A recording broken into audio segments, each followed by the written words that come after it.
ರೇಣುಕಾಸ್ವಾಮಿ ಕೊಲೆ case trial ಇವತ್ತು ಆರಂಭ ಆಗಬೇಕಿತ್ತು. ಆದರೆ ಆರಂಭಕ್ಕೂ ಮುನ್ನ ದರ್ಶನ್ ಪರ ವಕೀಲರು ತಕರಾರು ಎತ್ತಿದ್ದಾರೆ. ಸಾಕ್ಷಿಗಳ ವಿಚಾರಣೆ ಬಗ್ಗೆ ಕೋರ್ಟ್ನಲ್ಲಿ ಪ್ರಶ್ನೆ ಮಾಡಿದ್ದಾರೆ. ಈ ನಡುವೆ ದರ್ಶನ್ ಮನೆಯಲ್ಲಿ ಸೀಸ್ ಆಗಿದ್ದ 80 ಲಕ್ಷ ಹಣ ಐಟಿ ಕೈ ಸೇರಿದೆ. ಅಲ್ಲದೆ ರೇಣುಕಾಸ್ವಾಮಿ ತಂದೆ ತಾಯಿಗೂ ಸಮನ್ಸ್ ನೀಡಿದ್ದು ವಿಚಾರಣೆಗೆ ಹಾಜರಾಗುವಂತೆ ಸೂಚನೆ ಕೊಡಲಾಗಿದೆ. ಟ್ರಯಲ್ ಆರಂಭಕ್ಕೆ ದರ್ಶನ್ ಪರ ವಕೀಲರ ತಕರಾರು. ದರ್ಶನ್ ಮನೆಯಲ್ಲಿ ಸೀಸ್ ಆಗಿದ್ದ 82 ಲಕ್ಷ ಐಟಿ ಕೈಗೆ.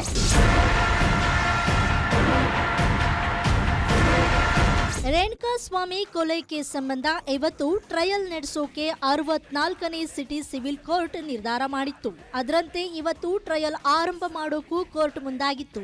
ಆದರೆ ಆರಂಭಕ್ಕೂ ಮುನ್ನ ದರ್ಶನ್ ಪರ ವಕೀಲ ಸುನಿಲ್ ಕೆಲ ಆಕ್ಷೇಪಣೆ ಎತ್ತಿದ್ದಾರೆ. ಕೆಲ ಸಾಕ್ಷ್ಯಗಳು ಹಾಗೂ ರೇಣುಕಾಸ್ವಾಮಿ ತಂದೆ ತಾಯಿಯ ಮೂಲಕ ವಿಚಾರಣೆ ಶುರು ಮಾಡಲು ಪ್ರಾಸಿಕ್ಯೂಷನ್ ತೀರ್ಮಾನ ಮಾಡಿದ್ದು, ಈ ಬಗ್ಗೆ ದರ್ಶನ್ ಪರ ವಕೀಲರು ಆಕ್ಷೇಪ ವ್ಯಕ್ತಪಡಿಸಿದ್ದಾರೆ.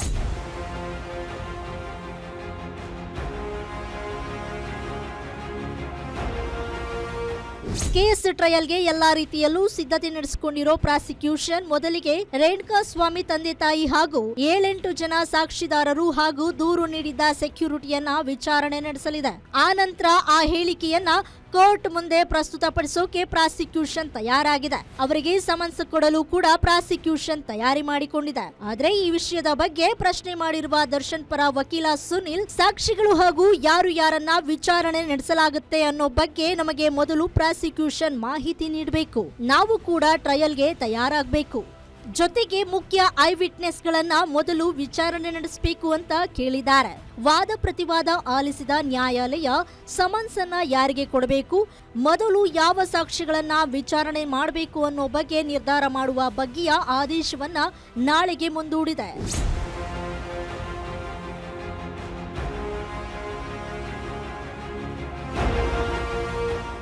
ಇನ್ನು ಇವತ್ತು ದರ್ಶನ್ ಪವಿತ್ರ ಗೌಡ ಸೇರಿ ಜೈಲಿನಲ್ಲಿರೋ 7 ಜನ ವಿಸಿ ಮೂಲಕ ಹಾಜರಾಗಿದ್ರು. ಈ ವೇಳೆ ಏನಾದ್ರೂ ಸಮಸ್ಯೆ ಇದೆಯಾ ಅಂತ ಆರೋಪಿಗಳಿಗೆ ಜಡ್ಜ್ ಪ್ರಶ್ನೆ ಮಾಡಿದ್ರು. ಆರೋಪಿ ಜಗದೀಶ್ ಹಾಗೂ ಅನುಕುಮಾರ್ ಇಬ್ರು ಕೂಡ ನಮಗೆ ಚಿತ್ರದುರ್ಗ ಜೈಲಿಗೆ ವರ್ಗಾವಣೆ ಮಾಡಿ ಅಂತ ಮನವಿ ಮಾಡಿದ್ರು. ಅನುಕುಮಾರ್, ನನ್ನ ತಾಯಿಗೆ ಹುಷಾರಿಲ್ಲ ಸ್ವಾಮಿ, ದಯವಿಟ್ಟು ಚಿತ್ರದುರ್ಗ ಜೈಲಿಗೆ ವರ್ಗಾಯಿಸಿ ಅಂತ ಅಳಲು ತೋಡಿಕೊಂಡ.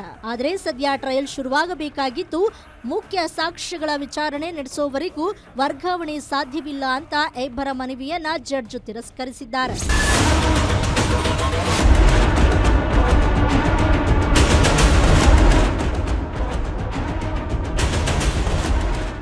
ಇನ್ನು ಇದೇ ವೇಳೆ ಜೈಲಿನಲ್ಲಿ ಇರೋಕೆ ಆಗ್ತಾ ಇಲ್ಲ, ತಲೆ ಕೆಟ್ಟು ಹೋಗ್ತಾ ಇದೆ, ನಮಗೆ ಟಿವಿ ಬೇಕು ಅಂತ ದರ್ಶನ್ ಸೇರಿ ಎಲ್ಲ ಆರೋಪಿಗಳು ಕೇಳಿದ್ರು. ಆರೋಪಿಗಳ ಮನವಿ ಸಂಬಂಧ ಜೈಲಾಧಿಕಾರಿಗಳಿಗೆ ಸೂಚನೆ ನೀಡೋದಾಗಿ ಜಡ್ಜ್ ಹೇಳಿದ್ರು. ಫೈನಲ್ ಆಗಿ ವಿಚಾರಣೆ ಡಿಸೆಂಬರ್ 17ಕ್ಕೆ ಮುಂದೂಡಿದ ಕೋರ್ಟ್ ನಾಳೆ ಯಾರಿಗೆ ಸಮನ್ಸ್ ನೀಡಬೇಕು ಅನ್ನೋ ಬಗ್ಗೆ ಆದೇಶ ನೀಡಲಿದೆ. Ajay Kumar, crime bureau, guarantee news, Bengaluru.